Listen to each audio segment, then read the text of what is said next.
നമസ്കാരം. വളരെയേറെ വാർത്താ പ്രാധാന്യം നേടിയ ഒരു സംഭവമായിരുന്നു ഏതാനും ആഴ്ചകൾക്ക് മുമ്പ് തിരുവനന്തപുരം മെഡിക്കൽ കോളേജിലെ PG വിദ്യാർത്ഥിയായ ഷഹ്നയുടെ ആത്മഹത്യ. അതിൻ്റെ കാരണക്കാരൻ എന്ന് പറഞ്ഞ് PG വിദ്യാർത്ഥി തന്നെയായ റുവൈസിനെ പോലീസ് അറസ്റ്റ് ചെയ്തിരുന്നു. ഈ ഒരു മരണത്തിന് ശേഷമാണ് ഡോക്ടർമാരുടെ ഇടയിൽ പെരുകുന്ന ആത്മഹത്യകളെക്കുറിച്ച് ചർച്ചയാകുന്നത് തന്നെ. കഴിഞ്ഞ ഏതാനും ആഴ്ചകൾക്കുള്ളിൽ തന്നെ 2-3 ഇത്തരത്തിലുള്ള ആത്മഹത്യകൾ നമ്മൾ കാണുകയുണ്ടായി. ഇതിനോടനുബന്ധിച്ച് i2i ന്യൂസ് ഒരു പഠനം നടത്തുകയുണ്ടായിരുന്നു. കഴിഞ്ഞ ഒരു കൊല്ലത്തിനുള്ളിൽ ഏതാണ്ട് 17ഓളം ആത്മഹത്യകളാണ് ഡോക്ടർമാരുടെ ഇടയിൽ ഉണ്ടായിരിക്കുന്നത്. അന്നേരം ഇന്ന് i2i ന്യൂസ് ചർച്ച ചെയ്യുവാൻ ആഗ്രഹിക്കുന്നത് എന്തുകൊണ്ടാണ് ഡോക്ടർമാരുടെ ഇടയിൽ ഇത്തരം ആത്മഹത്യകൾ പെരുകുന്നത്. ഈ വിഷയത്തിൽ ഇന്ന് ചർച്ച ചെയ്യുവാൻ നമ്മളോടൊപ്പമുള്ളത് ഡോക്ടർ സുരേഷ് പ്രഭാകർ, ICME എന്ന കഴിഞ്ഞ 25 പരം വർഷങ്ങളായി തിരുവനന്തപുരത്ത് പ്രവർത്തിക്കുന്ന institute of continuing medical education എന്ന സ്ഥാപനത്തിൻ്റെ സാരഥിയായ ഡോക്ടർ സുരേഷ് പ്രഭാകറാണ് ഇന്ന് നമ്മളോടൊപ്പം ഈ വിഷയം ചർച്ച ചെയ്യുവാനുള്ളത്. അദ്ദേഹത്തെ ഈ ഒരു വിഷയം ചർച്ച ചെയ്യുവാൻ ഞങ്ങൾ ക്ഷണിക്കുവാൻ കാരണം ഞാൻ പറഞ്ഞു 25 പരം വർഷങ്ങളായി ഈ ഉന്നത വിദ്യാഭ്യാസത്തിന് വിദേശ രാജ്യങ്ങളിലേക്ക് പോകാൻ ആഗ്രഹിക്കുന്ന ഡോക്ടർമാർക്ക് പരിശീലനം നൽകുന്ന സ്ഥാപനമാണ്. അതോടൊപ്പം തന്നെ പോസ്റ്റ് ഗ്രാജുവേഷന് പരിശ്രമിക്കുന്ന ഡോക്ടർമാർക്ക് വേണ്ടുന്ന പരിശീലനമാണ് അദ്ദേഹത്തിൻ്റെ സ്ഥാപനം നൽകുന്നത്.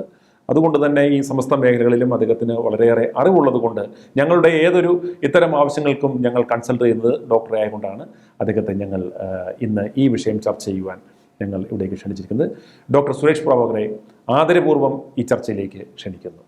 നമസ്കാരം സർ. ഡോക്ടർ, ഈ ആത്മഹത്യയുടെ കാര്യം എടുത്തു കഴിഞ്ഞാൽ ഏറ്റവും കൂടുതൽ ആത്മഹത്യകൾ നടക്കുന്നത് ഏത് വിഭാഗം ജനങ്ങളിലാണ്? ഞാൻ ഉദ്ദേശിക്കുന്നത് പ്രൊഫഷണലി ഏത് തരം ജോലി എടുക്കുന്ന വിഭാഗങ്ങളിലാണ്? സ്ത്രീകളിലാണോ പുരുഷന്മാരിലാണോ ഏറ്റവും കൂടുതൽ ഇത്തരത്തിലുള്ള ഒരു ആത്മഹത്യാ പ്രവണത കാണുന്നത്? ഏറ്റവും കൂടുതൽ സൂയിസൈഡ് ചെയ്യുന്ന ഡോക്ടേഴ്സും മെഡിക്കൽ സ്റ്റുഡൻസുമാണ്. ഇത് ഇന്ത്യയിൽ മാത്രമല്ല, ബാക്കി എല്ലാ കൺട്രിയിലും നോക്കിയാലും അങ്ങനെയാണ്. അമേരിക്ക ആയാലും UK ആയാലും ഓസ്ട്രേലിയ ആയാലും എല്ലായിടത്തും ജനറൽ പോപ്പുലേഷനേക്കാളും സൂയിസൈഡ് റേറ്റ് കൂടുതൽ ഡോക്ടേഴ്സിലാണ്. അതിലും ഫീമെയിൽ ഡോക്ടേഴ്സാണ് കൂടുതൽ. അത് എന്തുകൊണ്ടാണ് ഡോക്ടർ? അത് ഈ സൂയിസൈഡ് ചെയ്യാൻ പല കാരണങ്ങളുമുണ്ട്. ജനറൽ പോപ്പുലേഷനിൽ തന്നെ പല കാരണങ്ങളുണ്ട്. ആ കാരണങ്ങളെല്ലാം ഈ ഡോക്ടേഴ്സിനും സ്റ്റുഡൻസിനും ഉണ്ട്. അതല്ലാതെ പ്രൊഫഷൻ റിലേറ്റഡ് പല സ്ട്രെസ്ഫുൾ കാരണമുണ്ട്. മനസ്സിലായി. ഇപ്പം നമുക്കതിനെ 2 ഘട്ടമായിട്ട് തന്നെ നമുക്ക് തിരിച്ചാം. ഒന്ന്, നമുക്ക് ആദ്യം ഡിസ്കസ് ചെയ്യാവുന്നത് ഈ മെഡിക്കൽ സ്റ്റുഡൻസിൻ്റെ ഈ സ്ട്രെസ്സ് കൂട്ടുന്ന അല്ലെങ്കിൽ അവരെ ഒരു ആത്മഹത്യയിലേക്ക് തള്ളിവിടുന്ന തരത്തിലുള്ള എന്ത് തരം സ്ട്രെസ്സുകളാണ് അവർക്കുള്ളത്? ഒന്ന്, ഈ MBBS കരിക്കുലം വളരെ ടഫാണ്. ഏതാണ്ട് 19 സബ്ജക്റ്റ് പഠിക്കണം. 5-5.5 കൊല്ലത്തെ പഠിത്തമാണ്. ഈ MBBSന് കയറുന്ന സ്റ്റുഡൻസാണ് യൂഷ്വലി നല്ല എനർജി ആയിട്ട് നന്നായിട്ട് പെർഫോം ചെയ്യണം, നല്ലൊരു ഡോക്ടർ ആവണം എന്ന് പറഞ്ഞ് കയറുന്നത്. അതായത് അവരുടെ പഠനം ആരംഭിക്കുന്ന സമയത്ത് ഏറ്റവും എനർജിയോടുകൂടി വിദ്യാഭ്യാസ സ്ഥാപനത്തിലേക്ക് പോകുന്നത് അവരാണ്. അതുകൊണ്ട് കമ്പയർ ചെയ്യുമ്പോൾ ഇപ്പോൾ കോമേഴ്സ് എടുക്കുന്നവർ അല്ലെങ്കിൽ ഹിസ്റ്ററി എടുക്കുന്നവർ അവരത്രത്തോളം ഒരു എനർജറ്റിക് അല്ല. പക്ഷേ ഏതാണ്ട് ഒരു 5-5.5 കൊല്ലം കഴിഞ്ഞിട്ട് ഈ പഠനമെല്ലാം തീർന്നിട്ട് ഇറങ്ങുമ്പോഴത്തേക്ക് ഏറ്റവും ഫ്രസ്ട്രേറ്റഡ് ഡോക്ടേഴ്സാണ്. ഒരു ഭയങ്കര സ്ട്രെസ്ഡ് ആയിരിക്കും. അതെന്തുകൊണ്ടാവും? അവരുടെ ഫ്യൂച്ചറിൻ്റെ കാര്യം ഓർത്താണോ, അതോ അവരുടെ എന്ത് തരം കാര്യങ്ങളാണ് അവരെ ഇത്രത്തോളം സ്ട്രെസ്ഫുൾ ആക്കുന്നത്? ഒന്ന്, ഇവർക്ക് MBBSന് ജോയിൻ ചെയ്യുന്നതിന് മുമ്പ് എങ്ങനെയൊക്കെ പഠിത്തം പോകുന്ന ഒരു ഐഡിയ ഇല്ല. പലരും പ്രൈവറ്റ് മെഡിക്കൽ കോളേജിൽ വലിയ ഡൊണേഷൻ കൊടുത്തിട്ട് കയറും. പക്ഷേ കയറി കഴിഞ്ഞിട്ട് ഒരു 2 മാസം കഴിയുമ്പോഴത്തേക്ക് അവർക്ക് മനസ്സിലാവും ഇത് നമ്മളുടെ ഫീൽഡ് അല്ല. പക്ഷെ ഒരു ട്രാപ്പിലായിപ്പോയ കണക്കാണ്. കാരണം ഇനി വിട്ടിട്ട് പോയാൽ പേരൻസിന് ഇഷ്ടപ്പെടില്ല, സൊസൈറ്റിയിലുള്ളവർ പൊട്ടിക്കോൾ അത് ഇഷ്യൂ ഉണ്ടാക്കും. പിന്നെ ഇൻട്രസ്റ്റ് ഇല്ലാത്തൊരു സബ്ജക്റ്റ് ആയിരിക്കും അവർ പിന്നെ 5 കൊല്ലം പഠിക്കുന്നത്. നല്ലൊരു ശതമാനം അങ്ങനെയാണ്. അന്നേരം ഇത്തരത്തിൽ ഈ ഒരു സ്ട്രെസ് മൗണ്ടിങ് ഫാക്ടേഴ്സ് സാർ പറഞ്ഞു. അതായത് ഒന്ന് പേരൻറ്റിൻ്റെ ഭാഗത്തു നിന്ന്, മറ്റ് നമ്മുടെ സൊസൈറ്റിയുടെ ഭാഗത്തു നിന്ന്, അതുപോലെ വിദ്യാഭ്യാസ സ്ഥാപനങ്ങളുടെ ഭാഗത്തു നിന്ന് അങ്ങനെ ഇങ്ങനെ സമസ്ത മേഖലകളിൽ നിന്നും ഈ സ്ട്രെസ് അനുഭവിക്കുന്ന ഈ വിദ്യാർത്ഥി അവസാനം അത് വിത്ത്സ്റ്റാൻഡ് ചെയ്യാൻ പറ്റാതെ അവൻ ആത്മഹത്യയിലേക്ക് പോകുന്നു. പിന്നെ അതല്ലാതെ ഒരു ഒരു ഇമ്പോർട്ടൻ്റ് കാര്യം, പലർക്കും മൈൽഡ് ഡിപ്രഷൻ കാണും. അത് നമ്മൾ അറിയില്ല. അത് വിദ്യാർത്ഥികൾ അല്ലെ ആ യങ്ങർ ഏജിലുള്ളവർക്കൊക്കെ അത്തരത്തിലൊരു ഡിപ്രഷൻ വരാനുള്ള സാധ്യതയുണ്ടോ? ഡിപ്രഷൻ ഏത് ഏജ് ഗ്രൂപ്പിലും വരാം. നമ്മൾ മെഡിക്കൽ കോളേജിലെ സ്റ്റുഡൻസ് കയറുന്നതിന് മുമ്പ് ചെറിയ ഡിപ്രഷൻ കാണാം, ഇല്ലെങ്കിൽ വന്ന് കഴിഞ്ഞിട്ട് കാണാം. ഡിപ്രഷൻ 2 ടൈപ്പ് ഉണ്ട്. ഒന്ന് സിവിയർ ഡിപ്രഷൻ, ഒന്ന് വളരെ മൈൽഡ് സബ് ക്ലിനിക്കൽ ഡിപ്രഷൻ എന്ന് പറയും.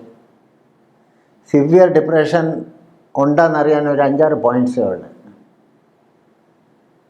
അതിനൊരു നിമോണിക് ഉണ്ട്, SAW എന്ന് പറഞ്ഞ്, SAWEMAIL. SAW. അതിൻ്റെ ഒരു അബ്രിവേഷൻ എങ്ങനെയാണ്? എസ് എന്ന് വെച്ചാൽ sadness. Most of the time ഒരു സന്തോഷം കാണില്ല, സന്തോഷമില്ലായ്മ. അപ്പിറ്റൈറ്റ്, വിശപ്പ് കുറവ്, കഴിക്കാൻ തോന്നുന്നില്ല. ഡോക്ടേഴ്സ് പണി ചെയ്തുകൊണ്ടിരിക്കും, എന്നാൽ സമയത്ത് കഴിക്കുന്നില്ല, ബ്രേക്ക്ഫാസ്റ്റ് കഴിക്കുന്നില്ല, ഇതാരും അറിയുന്നില്ല. എനർജി ഇല്ല. മൂഡ്, പലപ്പോഴും ഒരു ലോ മൂഡാണ്, ഒരു മൂഡ് സ്വിംഗിങ് അവസ്ഥ. എനർജി ഇല്ല. ലോസ് ഓഫ് ലിബിഡോ, അതായത് സെക്സിനൊരു ഇൻട്രസ്റ്റ് ഇല്ല, പാർട്ട്ണറിൻ്റെ കൂടെ കിടക്കാൻ തോന്നുന്നില്ല. ഇങ്ങനത്തെ ചെറിയ ചെറിയ സിംറ്റം വെച്ചിട്ട് മിക്കവാറും നമുക്ക് ഡയഗ്നോസ് ചെയ്യാൻ പറ്റും. ഇതൊക്കെ മിക്കവാറും സിവിയർ ഡിപ്രഷൻ്റെ ഒരു പാർട്ടാണ്. പലപ്പോഴും ഇത്തരത്തിലുള്ള ഡിപ്രഷൻ നമുക്ക് മൈൽഡായിട്ടോ സിവിയറായിട്ടോ ഉണ്ടോ എന്നുള്ളത് പലപ്പോഴും നമുക്ക് അറിയാൻ സാധിക്കുന്നില്ല. അതല്ലെങ്കിൽ ഇത്തരത്തിൽ ഈ ഒരു ഡിപ്രഷൻ ഇതുപോലൊരു ആത്മഹത്യയിലേക്ക് നയിക്കും എന്നുള്ളൊരു അവയർനെസ് നമുക്കില്ല. പക്ഷേ ഇത് വിസ്റ്റാൻഡ് ചെയ്യാൻ പറ്റാത്ത ഒരു ഘട്ടത്തിൽ അവർ മരണത്തിലേക്ക് അല്ലെങ്കിൽ അവർ സ്വയം ഇല്ലാതാകുന്ന ഒരു അവസ്ഥയിലേക്കാണ് എത്തുന്നത്. ഒരു നോർമൽ ആൾ പെട്ടെന്ന് ഒരു ഇഷ്യൂ വന്നെന്നും പറഞ്ഞ് സൂയിസൈഡ് ചെയ്യില്ല. ഇപ്പോൾ ഒരു കല്യാണം മുടങ്ങി എന്നും പറഞ്ഞ് സൂയിസൈഡ് ചെയ്യില്ല ഒരു നോർമലാണ്. പിന്നെ ഒരു പരീക്ഷയിൽ തോറ്റുകൊണ്ട് സൂയിസൈഡ് ചെയ്യില്ല. എന്നാൽ നോർമൽ എന്ന് പറയുന്നതും അതും ഒരു ഡെഫിനേഷൻ, നല്ല ഡെഫിനേഷൻ ഇല്ല. ഒരു WHO ക്രൈറ്റീരിയ പോലും അതിലൊരു പ്രോപ്പർ ഡെഫിനേഷൻ ഇല്ല നോർമൽ ആരാണെന്നുള്ളത്. മനസ്സിലായി. ഇതുപോലെ പലപ്പോഴും നമുക്ക് ഐഡൻറ്റിഫൈ ചെയ്യാൻ വയ്യാത്ത പല അൺനോൺ ഫാക്ടേഴ്സ് കൊണ്ടും ഇത്തരത്തിൽ നമുക്ക് വരാം. ഇപ്പം മൈൽഡ് ഡിപ്രഷനുള്ളവർ പലപ്പോഴും അത് സ്ട്രെസ് ഓവർകം ചെയ്യാൻ വേണ്ടി അവർ ചിലപ്പോൾ കൂടുതൽ വർക്ക് ചെയ്യും. വാർഡിൽ പേഷ്യൻ്റ് നന്നായിട്ട് നോക്കും, അവരെ പറ്റുന്നതിനേക്കാളും അവർ കൂടുതൽ വർക്ക് ചെയ്യും. ഡിപ്രഷൻ ഉണ്ടെങ്കിലും, അതായത് മൈൽഡ് ഡിപ്രഷൻ്റെ ഒരു സിംറ്റമാണ്. വീട്ടിൽ ചെന്നാൽ ഇത്രയും ഹോസ്പിറ്റലിൽ ഡ്യൂട്ടി ചെയ്തിട്ടും വീട്ടിലെ പണിയെല്ലാം ചെയ്യും. വേറെ വീട്ടിൽ പണിയാൻ ആളുണ്ടെങ്കിലും അവരെ ഏൽപ്പിക്കില്ല, അവർ സ്വന്തമായിട്ട് ചെയ്യും. ഇത് ഈ മൈൽഡ് ഡിപ്രഷൻ ഓവർകം ചെയ്യാനുള്ള ഇതിന്റെ നേരെ ഓപ്പോസിറ്റ് വരാൻ സാധ്യതയില്ല. കാരണം ഡിപ്രഷന്റെ ഒരു എഫക്റ്റ് കൊണ്ട് ഇതിനൊന്നും ഒരു താല്പര്യമില്ലാതെ വളരെ ലേസിയായി ലെതർജിക് ആയിരിക്കാൻ ഒരു സാധ്യതയുണ്ട്. അങ്ങനെ വരുമ്പോൾ ഇവരുടെ പേഷ്യൻ്റ് ട്രീറ്റ്മെൻറ്റ് തന്നെ ബാധിക്കും. ഇവർക്ക് തന്നെ സന്തോഷമില്ല. അപ്പോൾ സന്തോഷമായിട്ട് അവരെങ്ങനെ പേഷ്യൻറ്റിനെ ട്രീറ്റ് ചെയ്യാൻ പറ്റും, അതും ഒരു ഇഷ്യൂ ആണ്. സാർ, ഈ പോസ്റ്റ് ഗ്രാജുവേഷന് പഠിക്കുന്ന വിദ്യാർത്ഥികളെ സംബന്ധിച്ചിടത്തോളം അവർക്ക് സ്ട്രെസ്സ് കൂട്ടുകയും പലപ്പോഴും ഇത്തരത്തിലുള്ള ആത്മഹത്യയിലേക്ക് പോലും നയിക്കാൻ പറ്റാവുന്ന തരത്തിലുള്ള റീസൺസ് ഉണ്ടെന്ന് മനസ്സിലാക്കിയിട്ടുണ്ട്. അത് എന്തൊക്കെയാണെന്ന് വിശദീകരിക്കാമോ? ഒന്ന്, വർക്കിംഗ് അവേഴ്സ് ഭയങ്കര ലെങ്തിയാണ്.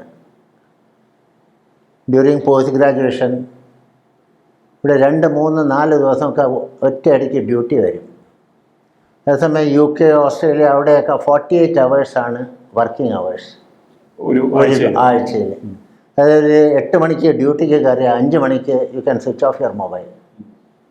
പിന്നെ ഒരു 5 ദിവസം ഡ്യൂട്ടി വന്ന ഒരു സാറ്റർഡേ സൺഡേ കംപ്ലീറ്റ് ഫ്രീ ആയിരിക്കും. അതല്ല, ഒരു സാറ്റർഡേ സൺഡേ ഡ്യൂട്ടി വന്നാൽ നെക്സ്റ്റ് ഒരു 6-7 സാറ്റർഡേ സൺഡേ ഫ്രീ ആയിരിക്കും.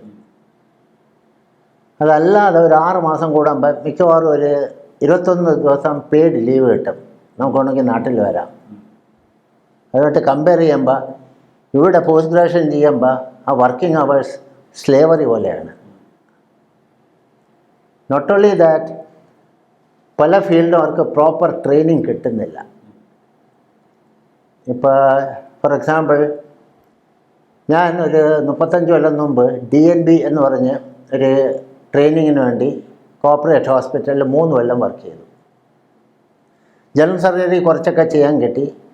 ആ ഡിപ്പാർട്ട്മെൻറ്റിൽ യൂറോളജി ഡിപ്പാർട്ട്മെൻ്റ് ഉണ്ടായിരുന്നു. അതിൽ സിസ്റ്റോസ്കോപ്പി എന്ന് പറയുന്നൊരു പ്രൊസീജിയർ, അതായത് നമ്മൾ മൂത്രസഞ്ചിയിൽ ഒരു ട്യൂബ് അടത്തി നോക്കും. 3 കൊല്ലം ഞാൻ അവിടെ വർക്ക് ചെയ്തിട്ടും ആ പ്രൊസീജിയർ ചെയ്യാൻ എനിക്കൊരു ചാൻസ് കിട്ടിയില്ല. അത് കഴിഞ്ഞിട്ട് ഞാനൊരു 3 കൊല്ലം വേറൊരു കോർപ്പറേറ്റ് ഹോസ്പിറ്റലിൽ യൂറോളജിസ്റ്റിൻ്റെ അണ്ടർ വർക്ക് ചെയ്തു. എന്നിട്ടും അത് ചെയ്യാൻ ചാൻസ് കിട്ടിയില്ല. അത് കഴിഞ്ഞിട്ട് ഞാൻ UK പോയിട്ട് ആഷ്ഫോർഡ് ഹോസ്പിറ്റൽ എന്ന് പറഞ്ഞ ഹോസ്പിറ്റലിൽ ഫസ്റ്റ് ജോബ് ഞാൻ തിയേറ്ററിൽ പോയപ്പോൾ നേഴ്സാണ് ഈ ഫ്ലെക്സിബിൾ സിസ്റ്റോസ്കോപ്പ് എന്ന് പറഞ്ഞ പ്രൊസീജിയർ ചെയ്യുന്നത്. അപ്പോൾ that was one of my most frustrating day in my career, മറക്കില്ല. അപ്പോൾ പലപ്പോഴും ഇവിടെ ഡോക്ടേഴ്സ് 3 കൊല്ലം PG ചെയ്തിട്ടും അവർക്ക് ഓപ്പറേഷൻ ചെയ്യാനുള്ള ഒരു ചാൻസ് കിട്ടുന്നില്ല. പലപ്പോഴും ഈ PG സ്റ്റുഡൻസിനെ സംബന്ധിച്ചിടത്തോളം ഇപ്പോൾ ഡോക്ടർ പറയുന്നത് കേട്ട് കഴിഞ്ഞാൽ ഇപ്പം ഒരു as A urologist doctor experience പറഞ്ഞു, അതുപോലെ സർജൻസ് ആണെങ്കിൽ പോലും പലർക്കും അവർക്ക് അവരുടെ ആ ലേണിംഗ് ടെന്യൂറിൽ അവർക്കൊരു സർജറി ഈ ചെയ്യാൻ പോയിട്ട് അസിസ്റ്റ് ചെയ്യാൻ പോലും ഉള്ള നല്ലൊരു അവസരങ്ങൾ കിട്ടുന്നില്ല എന്നാണോ ഒന്ന് പറയുന്നത്? ഫോർ എക്സാമ്പിൾ എൻ്റെ ഒരു ക്ലോസ് ഫ്രണ്ട് ഉണ്ട്. Now he's A famous orthopaedician in Trivandrum. പുള്ളി വലിയൊരു ഹോസ്പിറ്റലിൽ ലക്ഷങ്ങൾ കൊടുത്ത് 3 ഇയർ MS ചെയ്തിട്ടാണ് ഇറങ്ങിയത്. ആ 3 ഇയേഴ്സിൻ്റെ എൻഡിൽ ലാസ്റ്റ് ഡേ പുള്ളി ഒരു കൺസൾട്ടൻ്റെ മൈനർ സർജറി അസിസ്റ്റ് ചെയ്യായിരുന്നു. അപ്പോൾ ഹെഡ് ഓഫ് ദി ഡിപ്പാർട്ട്മെൻറ്റ് ചോദിച്ച് ഇതുവരെ എത്ര സർജറി ചെയ്ത് പറഞ്ഞു. സാറേ ഒരു സർജറിയും ചെയ്തില്ല ഈ 3 കൊല്ലം. അന്ന് സാർ ആ മൈനർ സർജറി ചെയ്യിപ്പിച്ച് അപ്പോൾ MS കഴിഞ്ഞപ്പോൾ ആകെ ചെയ്തിട്ടുള്ള ഒരു മൈനർ സർജറിയാണ്. അപ്പോൾ ഈ ഡോക്ടർ പുറത്ത് വന്ന് ഒരു പ്രൈവറ്റ് ഹോസ്പിറ്റലിൽ ജോയിൻ ചെയ്താൽ മിക്കവാറും 1 മാസത്തിനോ അവർ പുറത്താക്കും. അങ്ങനത്തെ ഘട്ടത്തിൽ ചിലപ്പോൾ ഇതുപോലെ സൂയിസൈഡൊക്കെ ചെയ്യാം. പക്ഷെ ഭാഗ്യത്തിന് ആ ഫ്രണ്ടും നമ്മൾ ഒരുമിച്ച് UK പോയി. He had A good training there. അത് കഴിഞ്ഞിട്ട് തിരിച്ചു വന്നു. Now he's A famous orthopaedician in Trivandrum. ഇന്ന് നല്ല സർജൻസ് ആയിട്ട് അല്ലെങ്കിൽ നല്ല കൺസൾട്ടൻസ് ആയിട്ട് പെർഫോം ചെയ്യുന്ന എല്ലാവരും അവർക്ക് ഒന്നെങ്കിൽ അവരുടെ സ്വന്തം ഇനിഷ്യേറ്റീവിൽ അതല്ലെങ്കിൽ മറ്റേതെങ്കിലും മാർഗത്തിലൂടെ അവർ പോയി അവരുടെ സ്കില്ല് ഷാർപ്പൺ ചെയ്തുകൊണ്ട് മാത്രമാണ് ഇന്ന് അവർക്ക് പെർഫോം ചെയ്യാൻ സാധിക്കുന്നത്, അല്ലേ? Majority of surgeons, famous surgeons എല്ലാം സെൽഫ് ടോട്ടാണ്. ഒരു ഓർഗനൈസ്ഡ് ഒരു ഒരു ട്രെയിനിങ് പ്രോഗ്രാം കുറവാണ്. അതേസമയം ഞാൻ UK ഒരു 10 കൊല്ലം ഉണ്ടായിരുന്നു. അവിടെ സ്ട്രക്ചേർഡ് ട്രെയിനിങ് ആണ്. ഫോർ എക്സാമ്പിൾ ഓർത്തോപെഡിക് ട്രെയിനിങ് ഒരു 5 കൊല്ലം ട്രെയിനിങ് കിട്ടുന്നു. 1 കൊല്ലം he may be working under consultant who is doing only knee operation. അപ്പോൾ സാഹിബിൻ്റെ പേടിയില്ല, പുള്ളിയെ പഠിപ്പിച്ച് വിട്ടാൽ എന്നെക്കാളും മേലെ കയറുമെന്ന്. ഇവിടെ അങ്ങനെ ഒരു ശരിക്കും ഒരു ഫിയർ ഓഫ് ഇൻസെക്യൂരിറ്റി ഉണ്ട്, ഡെഫിനറ്റ്ലി ഉണ്ട്. ഇപ്പം എനിക്ക് തന്നെ നമുക്ക് ഹോസ്പിറ്റലുകളിൽ നമ്മൾ സർവീസ് ചെയ്തുകൊണ്ടിരുന്ന സമയത്ത് തന്നെ മനസ്സിലാക്കാൻ സാധിക്കുന്നത് നല്ല ഹാൻഡുള്ള നല്ല സർജിക്കൽ സ്കില്ലുള്ള ഡോക്ടർമാരെ സംബന്ധിച്ചിടത്തോളം അവരുടെ ആ സർജിക്കൽ സ്കില്ല് അവരോടുകൂടി അവസാനിക്കുകയാണ്. അവരത് പാസ് ഓൺ ചെയ്യുന്നതിനോ അവർക്കൊരു സെക്കൻഡ് ഇൻ കമാൻഡ് ഡെവലപ്പ് ചെയ്ത് കൊണ്ടുവരാനോ ഒന്നും അവർ ശ്രമിക്കുന്നത് കണ്ടിട്ടില്ല. അങ്ങനെ ജൂനിയേഴ്സിനെ ട്രെയിൻ ചെയ്തെടുക്കുന്ന സീനിയർ സർജൻസ് കുറവാണ്. അതേസമയം പുറത്ത് നമ്മൾ അവർ ട്രെയിൻ ചെയ്യും. അവർക്ക് പ്രോട്ടോക്കോളുണ്ട്. അവരൊരു ലോഗ് ബുക്ക് മെയിൻറ്റെയിൻ ചെയ്യണം. ഇത്ര സർജറി ചെയ്തു, ഇത്ര സർജറി അസിസ്റ്റ് ചെയ്തു, ഇത്ര ഇൻഡിപെൻഡൻ്റായിട്ട് ചെയ്തു. അത്രയും ഫുൾ അവർ ലോഗ് ബുക്ക് കംപ്ലീറ്റ് അല്ലെങ്കിൽ അവർക്ക് പരീക്ഷ എഴുതാൻ പറ്റില്ല. അതല്ല സാഹിബ് ഇപ്പോൾ ട്രെയിനിങ് കൊടുത്തില്ലെങ്കിൽ they can complaint to the Royal College. എനിക്ക് ട്രെയിനിങ് കിട്ടുന്നില്ലെന്ന് പറഞ്ഞാൽ ദേ വിൽ ടേക്ക് ആക്ഷൻ. അങ്ങനത്തെ ഒരു സംവിധാനമൊന്നും ഇവിടെ ഇല്ല. അതുപോലെ ഇപ്പം സാധാരണ ജനങ്ങളെ സംബന്ധിച്ചിടത്തോളം ഡോക്ടർമാരെ സംബന്ധിച്ചിടത്തോളം അവരുടെ കാണപ്പെടുന്ന ദൈവങ്ങളാണ്. അന്നേരം അവർക്ക് ഇമാജിൻ പോലും ചെയ്യാൻ പറ്റത്തില്ല. ഡോക്ടർമാരെ സംബന്ധിച്ചിടത്തോളം ഇത്തരത്തിലുള്ള സ്ട്രെസ്സ് അവർക്കുണ്ടെന്നും അതല്ലെങ്കിൽ അവർ ആത്മഹത്യ ചെയ്യുക എന്നൊക്കെ പറയുമ്പോഴത്തേക്ക് ഒരിക്കലും ഒരു ഡൈജസ്റ്റബിൾ ആയിട്ടുള്ളൊരു കാര്യമല്ല. ഈ സീനിയറായിട്ടുള്ള അതല്ലെങ്കിൽ വളരെ എക്സ്പേർട്ടായിട്ടുള്ള വളരെ പ്രഗത്ഭരെന്ന് നമ്മൾ കരുതുന്ന ഡോക്ടർമാർ എന്തുകൊണ്ടാണ് ഒരു സ്വയം ഇല്ലാതാകുന്ന അവസ്ഥയിലേക്ക് പോകുന്നത്? ഒന്ന്, സീനിയർ ഡോക്ടേഴ്സ് സർജറിയൊക്കെ ചെയ്താലും സ്ട്രെസ്ഫുള്ളാണ് അവർക്ക്. കാരണം പലപ്പോഴും ലൈഫ് ആൻഡ് ഡെത്താണ് അവർ ഡീൽ ചെയ്യുന്നത്. പിന്നെ വേറൊരു വലിയ പ്രോബ്ലം, ഏതെങ്കിലും ഒരു കോംപ്ലിക്കേഷൻ വന്നാൽ അല്ലെങ്കിൽ ഒരു ഡെത്ത് വന്നാൽ അത് വലിയൊരു ഇഷ്യൂ ആക്കും, ഇൻക്ലൂഡിങ് മീഡിയ. പലപ്പോഴും ഒരു കോംപ്ലിക്കേഷൻ വന്നാൽ മീഡിയയിൽ വന്ന് സംസാരിക്കുന്നത് ഇതിനെപ്പറ്റി ഒരു അറിവുമില്ലാത്ത പൊളിറ്റീഷ്യൻസാണ്. അത് വന്നവർ കമൻ്റ് ചെയ്യും, എല്ലാം നെഗറ്റീവായിട്ട് പറയും. സോ അങ്ങനെ ഒരു ഇത് വന്നു കഴിഞ്ഞാൽ ഡോക്ടേഴ്സിൻ്റെ കരിയർ തന്നെ പോകും. അപ്പോൾ എപ്പോഴും അവർക്ക് അതിൻ്റെ ഒരു സ്ട്രെസ്സ് കാണും. രണ്ട്, പല കോർപ്പറേറ്റ് ഹോസ്പിറ്റൽസിലും ഇവർക്ക് ശമ്പളം കിട്ടിയാൽ അതനുസരിച്ച് they should perform to bring the income for the hospital. മാനേജ്മെന്റിന്റെ ഒരു സ്ട്രെസ്, മാനേജ്മെന്റിന്റെ ഒരു പ്രഷറും ശരിക്ക് ഡോക്ടർമാർ അനുഭവിക്കുന്നുണ്ട്. ഉണ്ട്. അത് കോർപ്പറേറ്റ് ഹോസ്പിറ്റൽ, പ്രൈവറ്റ് ഹോസ്പിറ്റൽസിലുണ്ട്. മെഡിക്കൽ കോളേജ് ഹോസ്പിറ്റൽസിൽ അതില്ല അത്ര. സാധാരണ ജനങ്ങൾക്ക് മനസ്സിലാക്കാൻ പറ്റാത്ത ആ ഒരു സ്ട്രെസ് പാർട്ട് നമുക്ക് ഹോസ്പിറ്റൽ മേഖലയിൽ വർക്ക് ചെയ്തുകൊണ്ടിരുന്നപ്പോൾ കാണാൻ സാധിച്ചിട്ടുണ്ട്. കാരണം മാനേജ്മെൻറ്റ് കൊടുക്കുന്ന സ്ട്രെസ് എത്രത്തോളം ഉണ്ടെന്ന് കാണുവാനായിട്ട് സാധിച്ചു. കാരണം അവർക്ക് കൊടുക്കുന്ന സാലറിയുടെ പാറ്റേൺ അനുസരിച്ച് കൃത്യമായ ടാർഗറ്റ് ഡോക്ടേഴ്സിന് കൊടുക്കുന്നത് കണ്ടിട്ടുണ്ട്. കാരണം ഓരോ സെഗ്മെൻറ്റിലും, അതായത് എത്ര ഒ പി കൊണ്ടുവരണം, എത്ര ഐ പി ആക്കണം, എത്ര ലാബ് കൊണ്ടുവരണം, എത്ര ക്രോസ് കൺസൾട്ടേഷൻ കൊണ്ടുവരണം, എത്ര റവന്യൂ ഓരോ ആഴ്ചയും ജനറേറ്റ് ചെയ്യണം, ഇങ്ങനെയുള്ള ഓരോ ഇതും. കാരണം അവർക്ക് പല സ്ലാബ്സ് അനുസരിച്ചിട്ടാണ് സാലറി ഫിക്സ് ചെയ്തേക്കുന്നത്. അന്നേരം അത് മീറ്റ് ചെയ്യുക എന്ന് പറയുന്നത് ഡോക്ടർമാരെ സംബന്ധിച്ചിടത്തോളം വളരെയേറെ സ്ട്രെസ്ഫുൾ ആയിട്ടുള്ള ഒരു കാര്യമാണ് എന്ന് മനസ്സിലാക്കുന്നത്. എന്ത് തോന്നുന്നു ഡോക്ടർക്ക് അത്തരത്തിലുള്ള മാനേജ്മെൻറ്റ് കൊടുക്കുന്ന ഒരു ഒരു ഒരു പ്രഷറിനോട് എന്ത്? കറക്റ്റാണ്. മിക്കവാറും വലിയ കോർപ്പറേറ്റ് ഹോസ്പിറ്റൽസിൽ പ്രഷറുണ്ട്. ദേ ഷുഡ് പെർഫോം, കൂടുതൽ ഇൻകം വരണം, കൂടുതൽ ഇൻവെസ്റ്റിഗേഷൻ ചെയ്യണം. അപ്പോൾ അതെല്ലാം ഡോക്ടേഴ്സിനുള്ള സ്ട്രെസ്സാണ്. Many times they are forced to do unethical jobs. അപ്പോൾ അതൊരു പ്രോബ്ലം തന്നെയാണ്. അതോടൊപ്പം തന്നെ ഫാമിലി പ്രശ്നങ്ങൾ, അതായത് ഇത്രയും വലിയ ലോങ് ഡ്യൂറേഷൻ അവർക്ക് ഹോസ്പിറ്റലിൽ ചെലവഴിക്കുകയും ജോബ് റിലേറ്റഡ് ആയിട്ടുള്ള നല്ല സ്ട്രെസ്സും ഉണ്ട്. അപ്പോൾ ഈ ഫാമിലിയുമായി കോപ്പ് ചെയ്യാൻ പറ്റാത്ത ഒരവസ്ഥ, അല്ലെങ്കിൽ ഫാമിലി ഉണ്ടാകുന്ന ഇഷ്യൂകളും ഇവരെ കൂടുതൽ സ്ട്രെസ്ഫുൾ ആക്കത്തില്ലേ? അത് not only senior doctors MBBS പഠിക്കുമ്പോഴും പോസ്റ്റ് ഗ്രാജുവേഷൻ ചെയ്യുമ്പോഴും സൂപ്പർ സ്പെഷ്യാലിറ്റി ചെയ്യുമ്പോഴും എല്ലാം ഇതൊരു പ്രശ്നമാണ്. എസ്പെഷ്യലി ഇൻ ഇന്ത്യ എല്ലാവർക്കും വർക്കിംഗ് അവേഴ്സ് വളരെ ഹൈ ആണ്. പുറത്ത് വർക്കിംഗ് അവേഴ്സൊക്കെ 48 hours per week, even for consultants, junior doctors. ഇപ്പോൾ ഈ കഴിഞ്ഞ ഒരു മരണത്തിൽ തന്നെയാണെങ്കിൽ, ഇപ്പോൾ തിരുവനന്തപുരത്ത് നടന്ന ആ PG ഡോക്ടറിൻ്റെ മരണത്തിൽ തന്നെയാണെങ്കിലും ആ ഒരൊറ്റ ഫാക്ടേഴ്സിലാണ് എല്ലാവരും കോൺസെൻട്രേറ്റ് ചെയ്യുന്നത്. അതായത് അദ്ദേഹത്തിൻ്റെ ലവറായ ചെറുപ്പക്കാരനിൽ നിന്നുണ്ടായ ഒരു മാനസിക പീഡനമാണ്, അല്ലെങ്കിൽ അദ്ദേഹം കൂടുതൽ സ്ത്രീധനം ചോദിച്ചു എന്നൊക്കെയുള്ള പല റീസൺ, അല്ലെങ്കിൽ അത്തരത്തിലുള്ള വളരെ നാരോ ഇഷ്യൂസിലേക്കാണ് നമ്മൾ ഡിസ്കസ് ചെയ്യുന്നത്. അതിലെല്ലാം അപ്പുറത്തേക്ക് എത്രയോ വലിയ ഒരു PG ഡോക്ടർ ആയിക്കോട്ടെ, മെഡിക്കൽ സ്റ്റുഡൻസ് ആയിക്കോട്ടെ, വർക്കിംഗ് ഡോക്ടർ ആയിക്കോട്ടെ, അവർ ഫേസ് ചെയ്യുന്ന, അവരുടെ ദൈനംദിന ജീവിതത്തിൽ അവർ എത്രത്തോളം ചെയ്യുന്ന സ്ട്രെസ്സ്, ഏതൊക്കെ മേഖലകളിൽ നിന്ന് സ്ട്രെസ് മൗണ്ടിങ് ഫാക്ടേഴ്സ്, ഈ പറയുന്ന ഏതെങ്കിലും ഒരു ഫാമിലിയിൽ നിന്ന് ഒരു എലമെൻറ്റ് മാത്രമല്ല, ഇത്രയേറെ വളരെ വൈഡായിട്ടുള്ള പല കാര്യങ്ങളും ഉണ്ടെന്ന് ഇപ്പോഴാണ് നമുക്ക് ശരിക്കും അത് മനസ്സിലായത്. അന്നേരം ഇത്തരം നമുക്ക് സ്ട്രെസ്സ് കുറയ്ക്കുവാൻ എനിക്ക് തോന്നുന്നു നമ്മളുടെ ഈ സ്ട്രെസ് മൗണ്ടിങ് ഫാക്ടേഴ്സിൽ നോക്കുമ്പോഴത്തേക്കും ഏറ്റവും പ്രധാനപ്പെട്ട ഒരു ഘടകം എന്ന് പറയുന്നത് നമ്മളുടെ കരിക്കുലം, അല്ലെങ്കിൽ നമ്മുടെ ഒരു മെഡിക്കൽ സിസ്റ്റം തന്നെയാണ്. ഇതിനെ നമുക്ക് എങ്ങനെ കറക്റ്റ് ചെയ്യാൻ സാധിക്കും ഡോക്ടർ? ഒന്ന്, ഡോക്ടേഴ്സിൻ്റെ നമ്പർ കൂട്ടിയിട്ട് വർക്കിംഗ് അവേഴ്സ് കുറയ്ക്കണം. പുറത്താണെങ്കിൽ 48 hours വീക്ക് എടുക്കണം. അത് ഡ്യൂറിങ് പോസ്റ്റ് ഗ്രാജുവേറ്റ് ട്രെയിനിങ് ആയാലും ശരി, കൺസൾട്ടൻ്റ് ലെവലായാലും ശരി. അല്ല, ഇവിടെ നമുക്ക് ആവശ്യത്തിലധികം എണ്ണത്തിൻ്റെ കാര്യത്തിലാണെങ്കിലും നമുക്ക് സഫിഷ്യൻ്റ് അല്ലെ ആവശ്യത്തിലധികമായിട്ടുള്ള ഡോക്ടർമാരുടെ എണ്ണമില്ല. കാരണം ഇത്രത്തോളം സർക്കാർ മെഡിക്കൽ കോളേജുകളിൽ നിന്ന് ഇറങ്ങി വരുന്ന മെഡിക്കൽ പ്രൊഫഷണൽസ് ഉണ്ട്, അതോടെ സ്വാശ്രയ മേഖലകളിൽ നിന്ന് ഇറങ്ങി വരുന്ന മെഡിക്കൽ സ്റ്റുഡൻസ് ഉണ്ട്, വിദേശ രാജ്യങ്ങളിൽ നിന്ന് പഠനം കഴിഞ്ഞ് വരുന്ന ക്വാളിഫൈഡ് ആയിട്ടുള്ള ആൾക്കാരുണ്ട്. ഇതെല്ലാം വെച്ച് നോക്കുമ്പം നമ്പർ നമുക്കൊരു ഇഷ്യൂ ആണ് ഇവിടെ. നമ്പർ ഇഷ്യൂ അല്ല, ഓർഗനൈസ് ചെയ്ത് ചെയ്യാമെങ്കിൽ സ്മൂത്തായിട്ട് പോകും. അന്നേരം അത്തരത്തിലൊരു വിഷനോട് കൂടിയുള്ള ഒരു റീസ്ട്രക്ചറിങ്, അതായത് ഈ ആരോഗ്യ മേഖലയെ ഒന്ന് റീസ്ട്രക്ചർ ചെയ്ത് അവർക്ക് വളരെ ഹെൽത്തി ആയിട്ടുള്ള ഒരു വർക്കിംഗ് അവേഴ്സ് സെറ്റ് ചെയ്ത് അത് വേണം കൊടുക്കുക. അല്ലാതെ ഈ പോസ്റ്റ് ഗ്രാജുവേറ്റ് ട്രെയിനിങ് ഈ മെഡിക്കൽ കോളേജ് വലിയ ഹോസ്പിറ്റലിൽ എന്ന് മാത്രം വേണ്ട. ഈവൻ ചെറിയ hospital 100 bedded hospital 200 bedded hospital can be A training centre. പുറത്തൊക്കെ അങ്ങനെയാണ്.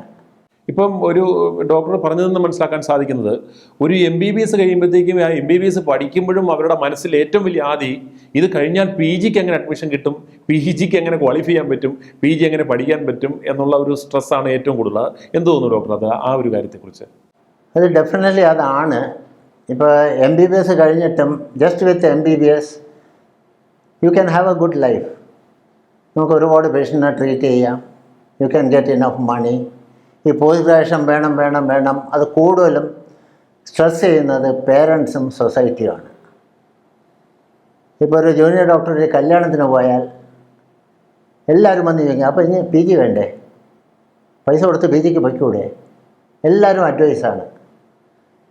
ഇത് 40 years ബാക്ക് ഞാൻ ജൂനിയർ ഡോക്ടർ ആയിരുന്നപ്പോഴും ഉണ്ടായിരുന്നു.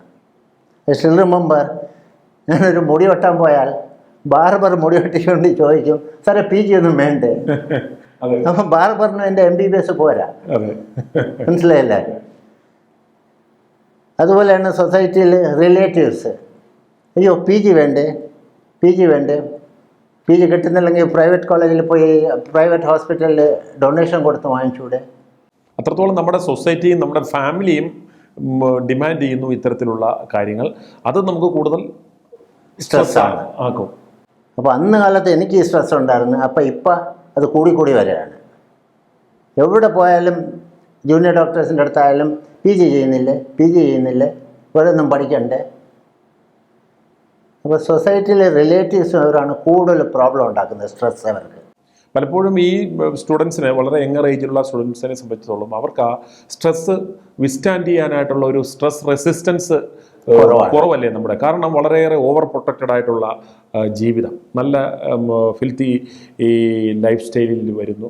അവർ മറ്റ് തോൽവികൾ ഏറ്റുവാങ്ങിയിട്ടില്ല, മറ്റ് വലിയ ഫ്രണ്ട് സർക്കിളില്ല, അവർക്ക് മറ്റ് സ്ട്രെസ് റിലീസ് ചെയ്യാനുള്ള മാർഗ്ഗങ്ങളില്ല. അന്നേരം ഇങ്ങനെ വരുന്ന വളരെ ഹൈ റിസ്കിലുള്ള അല്ലെങ്കിൽ ഈ വളരെ സ്ട്രെസ് റെസിസ്റ്റൻസ് കുറഞ്ഞ ഇത്തരം കുട്ടികൾക്ക് ഇത്തരം ഒരു ചെറിയ ഇഷ്യൂ പോലും താങ്ങാൻ പറ്റത്തില്ല എന്നുള്ളതിൻ്റെ ഏറ്റവും നല്ല ഉദാഹരണമാണ് തിരുവനന്തപുരം മെഡിക്കൽ കോളേജിലെ ആ PG സ്റ്റുഡൻറ്റിൻ്റെ ആത്മഹത്യ. അതും ഒരു സ്മാർട്ടാണ്, വീട്ടുകാർ റിച്ചായിരുന്നു, എല്ലാ സൗഭാഗ്യങ്ങളുമുള്ള, ഈവൻ അതൊന്നും ഇല്ലെങ്കിൽ പോലും, ആ വിവാഹം നടന്നില്ലെങ്കിൽ പോലും മാന്യമായി അന്തസ്സോടുകൂടി ജീവിക്കാനുള്ള വളരെയേറെ പ്രോസ്പെറസ് ആയിട്ടുള്ളൊരു കരിയർ മുന്നിൽ ഉള്ള സാധ്യതയുള്ള ഒരു പെൺകുട്ടി തന്നെ സ്വയം ഇല്ലാതാകിയതിലൂടെ നമ്മുടെ സമൂഹത്തിൽ നൽകുന്ന സന്ദേശം വളരെ വളരെ വലുതാണ്. കാരണം ഇത്തരം ഒരു ചർച്ച, എനിക്ക് തോന്നുന്നു ദൗർഭാഗ്യകരം എന്ന് പറയട്ടെ, ആരും തന്നെ ഈ ഒരു വിഷയത്തെക്കുറിച്ച് ഒരു ഡീറ്റെയിൽഡ് ആയിട്ടൊരു ചർച്ച എന്തുകൊണ്ട് ഇത്തരത്തിലുള്ള ഒരു ഡോക്ടർ, അത് വളരെ ഒരു സിംറ്റമാറ്റിക്കാണ്. ഒരു ഏറ്റവും ആരോഗ്യ മേഖലയിലെ ഔന്നത്യത്തിൽ നിൽക്കുന്ന ഡോക്ടർമാരുടെ ഇടയിൽ ഇത്തരത്തിലൊരു ആത്മഹത്യകൾ പെരുകുന്നു എന്ന് പറയുന്നൊരു വസ്തുത നമ്മളത് ചർച്ച ചെയ്യുകയോ അതിൻ്റെ കാരണങ്ങൾ എന്താണെന്ന് കണ്ടെത്തുകയോ അതെങ്ങനെ റെക്ടിഫൈ ചെയ്യാമെന്നുള്ള ഒരു ചർച്ചകളോ ഒന്നും നടക്കുന്നില്ല. ഇപ്പോൾ ആ സിസ്റ്റത്തിൻ്റെ കറക്ഷനെക്കുറിച്ചാണ് നമ്മൾ പറഞ്ഞിട്ടാണ് നമ്മൾ പുറത്തേക്ക് പോയത്. ഈ PG എന്ന് പറയുന്ന ഒരു ബാലികാറാമല എപ്പോഴും ഒരു സ്ട്രെസ് മൗണ്ടിങ് ഫാക്ടറാണെന്ന് നമ്മൾ പറഞ്ഞു. ഇതല്ലാതെ മറ്റെന്തെങ്കിലും ഫാക്ടേഴ്സ്? ഇത് തന്നെ വലിയൊരു ഫാക്ടറാണ്. PGക്ക് നീറ്റ് PG എക്സാം എന്ന് പറയുന്നത്. MBBS കഴിഞ്ഞിട്ട് 2 കൊല്ലം 3 കൊല്ലം 4 കൊല്ലം ഒരു റൂമിൽ ഈ ഇൻ്റർനെറ്റിൽ നോക്കി അല്ലെങ്കിൽ ആപ്പ് വെച്ച് പഠിച്ചിരിക്കുകയാണ്. 3 കൊല്ലം 4 കൊല്ലം പഠിച്ചിട്ടും PG കിട്ടുന്നില്ല. ഇങ്ങനത്തെ ഒരു സിസ്റ്റം പുറത്ത് യൂറോപ്യൻ കൺട്രീസിൽ ഇല്ല. UK, ഓസ്ട്രേലിയ, അയർലൻഡ്, ന്യൂസിലൻഡ് ഒന്നും ഇങ്ങനെ നീറ്റ് PG എന്ന് പറഞ്ഞൊരു സിസ്റ്റമേ ഇല്ല. ഇതുള്ളത് കൊണ്ട് നമുക്കൊരു അഡ്വാൻറ്റേജ് ഉണ്ടോ? കാരണം നമ്മൾ ഇപ്പോൾ ഇങ്ങനെയുള്ള ചില ഹഡിൽസ് വെച്ച് വളരെയേറെ സ്ക്രീൻ ചെയ്ത് ഏറ്റവും ബെസ്റ്റ് നമ്മൾ എടുക്കുന്നു എന്ന് പറയുന്നത് നമ്മൾക്ക് കമ്പയർഡ് ടു നമ്മുടെ സിസ്റ്റവും മറ്റ് വെസ്റ്റേൺ സിസ്റ്റവും തമ്മിൽ കമ്പയർ ചെയ്യുമ്പോൾ നമുക്ക് വളരെയേറെ അഡ്വാൻറ്റേജ് ഉണ്ടോ അതോ കാര്യമായിട്ടൊന്നുമില്ല? ഒരു അഡ്വാൻറ്റേജും ഇല്ല. വെറും സ്ട്രെസ് ഉണ്ടാക്കുന്ന ഒരു ഫാക്ടർ എന്നുള്ളത്. ജൂനിയർ ഡോക്ടേഴ്സിൻ്റെ സമയം വേസ്റ്റായി പോണ്. കൊല്ലങ്ങളെ അവരിരുന്ന് നീറ്റ് PG എന്നും പറഞ്ഞ് MCQ ചെയ്തുകൊണ്ടിരിക്കുന്നു. പേഷ്യൻറ്റിനെ നോക്കാൻ അവർക്ക് സമയമില്ല. പുറത്തങ്ങനെ ഒന്നുമില്ല. പുറത്ത് മിക്കവാറും എല്ലാ ഹോസ്പിറ്റലും including small hospital 100 bed 200 bed hospital എല്ലാം ട്രെയിനിങ് സെൻ്ററാണ്. യു വർക്ക് എനിവെയർ, അതാണ് നിങ്ങളുടെ പോസ്റ്റ് ഗ്രാജുവേറ്റ് ട്രെയിനിങ്. പക്ഷേ അവർ എക്സാം പക്ക കണ്ടക്ട് ചെയ്യും, ഓണസ്റ്റായിട്ട് എക്സാം കണ്ടക്ട് ചെയ്യും. അവർ എക്സാം കണ്ടക്ട് ചെയ്തിട്ട് അവർ MRCP അല്ലെങ്കിൽ MRCS അല്ലെങ്കിൽ FRCS എടുത്തു കഴിഞ്ഞാൽ ദേ ആർ ഗുഡ് ഡോക്ടേഴ്സ്. അപ്പോൾ ഈ സിസ്റ്റം കംപ്ലീറ്റ് മാറണം. ഈ നീറ്റ് PG എക്സാം എടുത്ത് കളയണം. ഒരു ഫ്ലെക്സിബിൾ കരിക്കുലം എന്ന് പറയുന്ന ഒരു ഐഡിയൽ സിസ്റ്റം നമുക്ക് എങ്ങനെ ഉണ്ടാക്കാനായിട്ട് സാധിക്കും? അതൊരു ഇമ്പോർട്ടൻ്റ് ഇതാണ്. ഇപ്പോൾ തന്നെ MBBS ജോയിൻ ചെയ്ത് ഇപ്പോഴത്തെ ഇതനുസരിച്ച് ഫുൾ MBBS 10 കൊല്ലത്തിനും പാസ്സായില്ലെങ്കിൽ you will be thrown out of the program. അതുപോലെ തന്നെ വീണ്ടും സ്ട്രെസ് കൂട്ടുകയാണ്. ഇപ്പോൾ ഫസ്റ്റ് ഇയറിൽ അനാട്ടമി ഫിസിയോളജി ആ ഫസ്റ്റ് ഇയർ സബ്ജക്റ്റ് 2 കൊല്ലത്തിനും പാസ്സായില്ലെങ്കിൽ അവരെ കോളേജിൽ നിന്ന് എടുത്ത് കളയും. ഈ സിസ്റ്റത്തിൻ്റെ ഒരു ആവശ്യമില്ല. എൻ്റെ ടൈമിലൊക്കെ എൻ്റെ ക്ലാസ്സിൽ 15 കൊല്ലമായിട്ട് അനാട്ടമി ഫിസിയോളജി പഠിച്ചുകൊണ്ടിരിക്കുന്ന അങ്ങനത്തെ സ്റ്റുഡൻസ് ഉണ്ടായിരുന്നു. അവരും പിന്നെ പാസ്സായി പോയിട്ട് നല്ല ഡോക്ടേഴ്സായി പോയിട്ടുണ്ട്. അപ്പോൾ ഇവിടെ ഇങ്ങനെ ഒരു സ്ട്രിക്റ്റ് ഒരു 5.5 കൊല്ലമൊന്നും വെക്കേണ്ട കാര്യമില്ല. ഇപ്പോൾ സപ്പോസിങ് ഒരു കുട്ടി ജോയിൻ ചെയ്തു MBBS 6 മാസം പഠിച്ചു, പിന്നെ കല്യാണം കഴിഞ്ഞു, കുട്ടിയെ ഉണ്ടായി. Let Har take A gap of 1.5 to 2 years. അപ്പോൾ കൊച്ചിന് കെയർ കിട്ടും, ഒരു ഗ്യാപ്പ് വരും, 1.5 കൊല്ലം 2 കൊല്ലം കഴിഞ്ഞിട്ട് again join and complete MBBS. പക്ഷെ ഒരു സെൻസ് ഓഫ് അർജൻസി അല്ലെങ്കിൽ സെൻസ് ഓഫ് ഒരു റെസ്പോൺസിബിലിറ്റി വരണമെങ്കിൽ ഒരു ടൈം ഫ്രെയിം വെക്കുന്നത് നല്ലതല്ലേ? ഇല്ല, അത്രയും സ്ട്രെസ് കൂടെയല്ലേ. ഇപ്പോൾ ഈ 5 കൊല്ലത്തിൽ കല്യാണം കഴിക്കണം, കുട്ടിയെ ഉണ്ടാവണം, പഠിത്തവും ഒരിക്കലും സ്മൂത്തായിട്ട് പോവില്ല. It will affect the child, it will affect the husband, it will affect the family. Stress, suicide കൂടും. അതിൻ്റെ ആവശ്യമില്ല. ഇപ്പോൾ ഇത്തരത്തിലുള്ള സ്ട്രെസ്സിൻ്റെ കാര്യം പറഞ്ഞപ്പോൾ പലപ്പോഴും ഡോക്ടേഴ്സിനെ സംബന്ധിച്ചിടത്തോളം ഈ മദ്യത്തിൻ്റെയും മയക്കുമരുന്നുകളുടെയും മറ്റു ഡ്രഗ്സിൻ്റെയും എല്ലാം ഹാംഫുൾ ആയിട്ടുള്ള അതിൻ്റെ എഫക്ട്സും അറിയാമെങ്കിൽ പോലും പല ഡോക്ടർമാരും നല്ലൊരു ശതമാനം നമ്മൾ നടത്തിയ ഒരു സർവേ പ്രകാരം നോക്കുമ്പോഴത്തേക്കാണ് ഒരു 25 to 30% ഡോക്ടർമാർ ആ മദ്യത്തിനും മയക്കുമരുന്നുകൾക്കും അടിമയാണ് എന്ന് കണ്ടെത്തുവാനായിട്ട് സാധിച്ചിട്ടുണ്ട്. അതെന്തുകൊണ്ടാണ് ഇതിൻ്റെ എല്ലാ ഹാംഫുള്ളും ഇതിൻ്റെ ഇൽനെസ്സും അറിയാമെങ്കിലും എന്തുകൊണ്ടാണ് ഇത്തരമൊരു അവസ്ഥയിലേക്ക് അവർ പോകുന്നത്? ഇന്നിപ്പോൾ കേരളത്തിൽ പല മെഡിക്കൽ കോളേജിലും ഒരു 10 to 15% സ്റ്റുഡൻസ് ഡ്രഗ്സ് എടുക്കുന്നുണ്ട്. പലപ്പോഴും സീനിയേഴ്സും അറിയില്ല, വലിയ സിംറ്റംസ് ഒന്നും കാണില്ല, അതിന് മണമില്ല, ഒന്നും പെട്ടെന്ന് നമുക്ക് റെക്കഗ്നൈസ് ചെയ്യാൻ പറ്റത്തില്ല. അപ്പോൾ അത് ചിലപ്പോൾ 1 കൊല്ലം 2 കൊല്ലം ഒന്നും നമ്മൾ അറിയില്ല.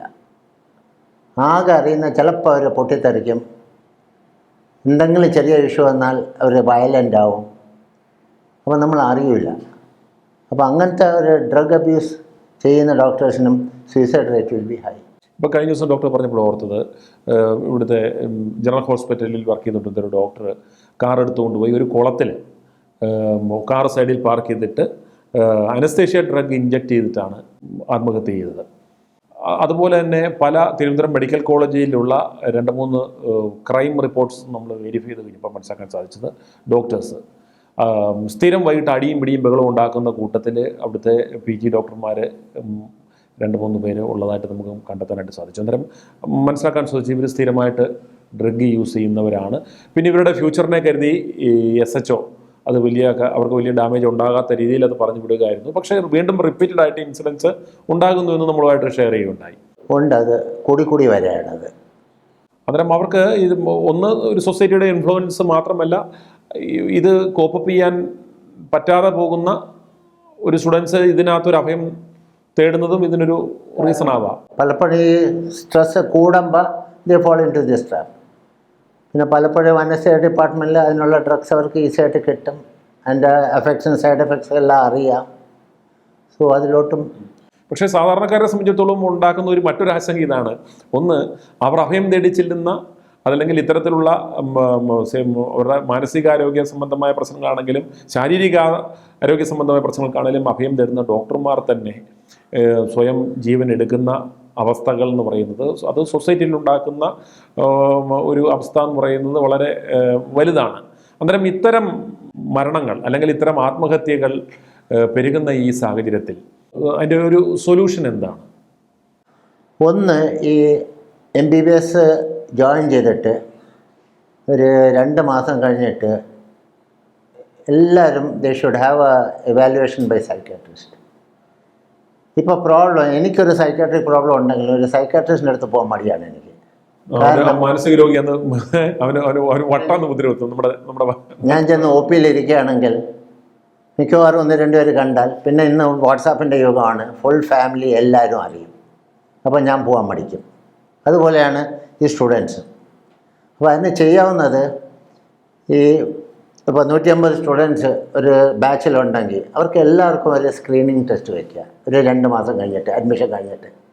അപ്പോൾ ഈ സൈക്കാട്രിസ്റ്റ് ഡെഫിനറ്റ്ലി അവർക്ക് എന്തെങ്കിലും സ്ട്രെസ് ഉണ്ടെങ്കിൽ അത് കണ്ടുപിടിക്കും, കൗൺസിലിംഗ് കൊടുക്കാം, ഹെൽപ്പ് കിട്ടും. അപ്പോൾ നമ്മൾ മിസ് ചെയ്യില്ല.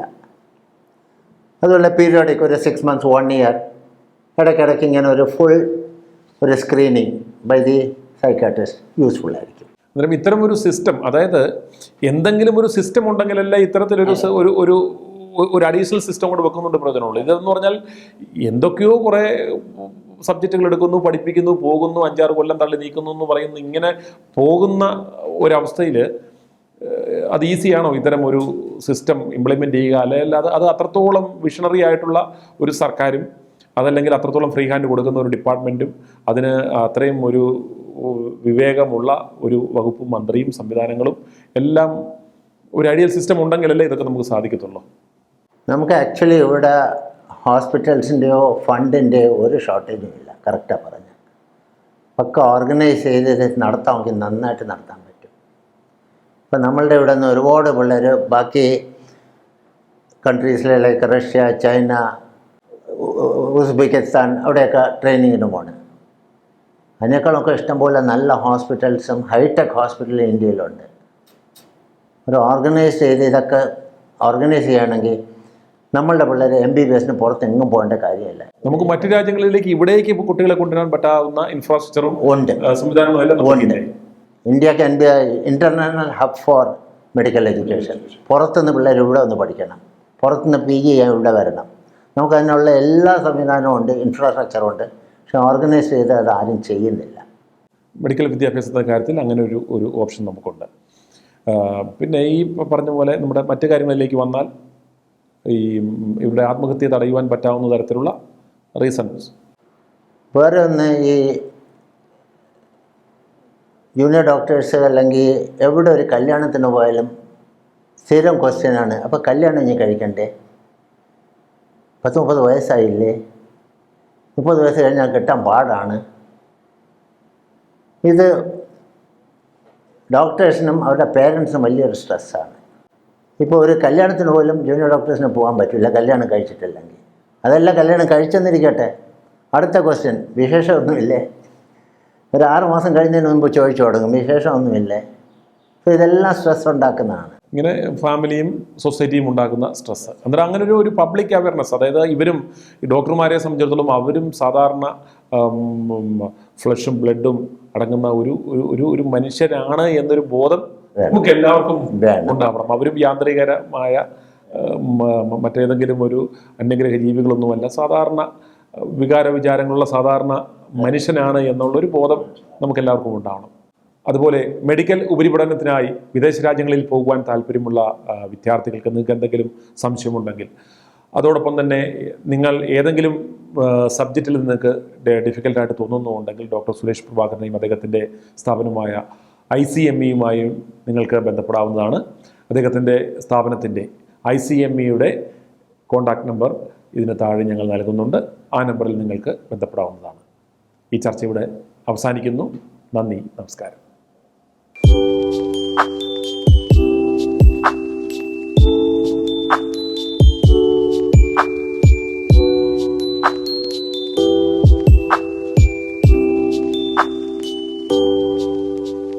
i2i ന്യൂസ് സബ്സ്ക്രൈബ് ചെയ്തിട്ടില്ലാത്തവർ ഇപ്പോൾ തന്നെ സബ്സ്ക്രൈബ് ചെയ്യുക.